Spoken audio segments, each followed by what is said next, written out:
আজ শোনাব তামিল সাহিত্যের প্রাচীনতম মহাকাব্য শিল্পোদ্দিকার্মের গল্প। শুরুটা ছিল এক করুণ প্রেমের গল্প দিয়ে, কিন্তু শেষটা হল ন্যায় আর প্রতিশোধের মহাকাব্যে। হ্যাঁ, নামের মধ্যেই লুকিয়ে আছে রহস্য। গল্পের কেন্দ্রবিন্দু কিন্তু একটা নূপুর। এর রচয়িতা ইলাঙ্গো আডিগাল। বলা হয় তিনি ছিলেন এক চোর রাজার ভাই, যিনি পরে সন্ন্যাসী হন। তামিল সাহিত্যের যে ৫টি মহান মহাকাব্য আছে, এটি তাদের মধ্যে অন্যতম শ্রেষ্ঠ সৃষ্টি। এই মহাকাব্যের গল্প কিন্তু প্রাচীন তামিলনাড়ুর ৩টি মহান রাজ্য চোল, পাণ্ডু আর চের জুড়ে বিস্তৃত। গল্পের শুরু চোল রাজ্যের রাজধানী পুহারে। এখানেই থাকতেন কন্নকি আর তার স্বামী কোভালান। কিন্তু কোভালান এক সুন্দরী নর্তকী মাধবীর প্রেমে পড়ে। কন্নকিকে ছেড়ে তার পেছনে সব সম্পত্তি উড়িয়ে দেয়। ওদিকে কান্নাকি কিন্তু একজন আদর্শ স্ত্রীর মতোই স্বামীর ফেরার অপেক্ষায় দিন গুনছিল।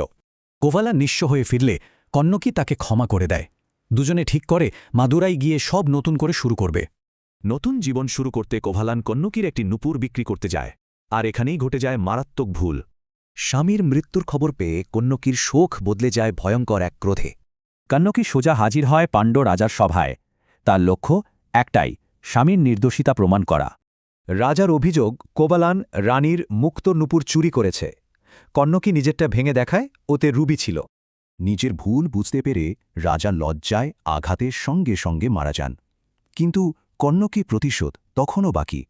কন্নকির অভিশাপে জ্বলে পুড়ে ছাই হয়ে যায় গোটা মাদুরাই শহর। এ ছিল অবিচারের বিরুদ্ধে এক ঐশ্বরিক প্রতিশোধ। এরপর কন্নকি যাত্রা করে চের রাজ্যের দিকে। সেখানেই তিনি দেবীরূপে স্বর্গে স্থান পান।